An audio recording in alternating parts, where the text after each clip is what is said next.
So some lessons I am worried the Chinese might be learning are that, first of all, if you have nuclear weapons, the United States won't risk its own soldiers in the battle space.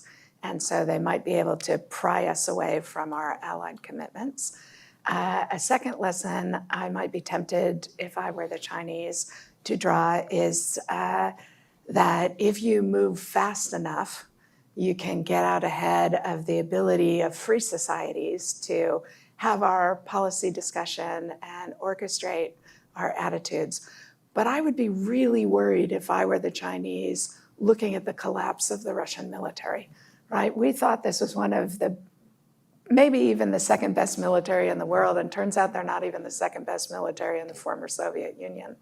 That's a great phrase. I like that.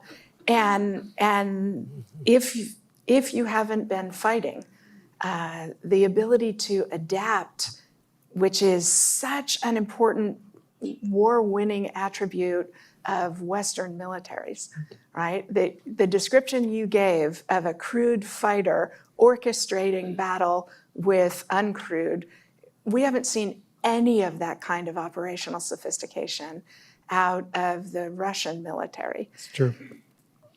And yet you sound really nervous about the Chinese military.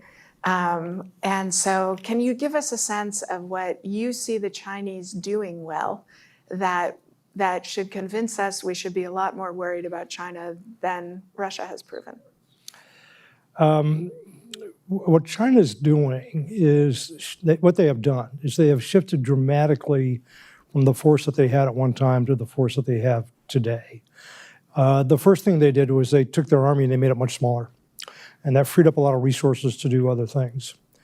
The next thing they did was create their strategic rocket forces, if you will, which is basically their collection of precision long-range missiles, nuclear and conventional.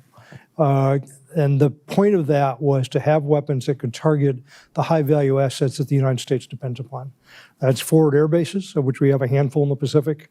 It's aircraft carriers, of which we have a handful. It's command and control nodes. It's also satellites. There's an anti-satellite capability that's in there as well. And we depend upon all those assets, which all exist in relatively small numbers, to project power. And if you can defeat those assets, then you've basically defeated our ability to project power.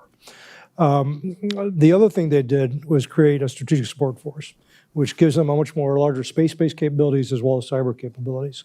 So they have done something that reorganizes and postures their military for the purpose of being able to defeat the United States in particular, and our allies, of course.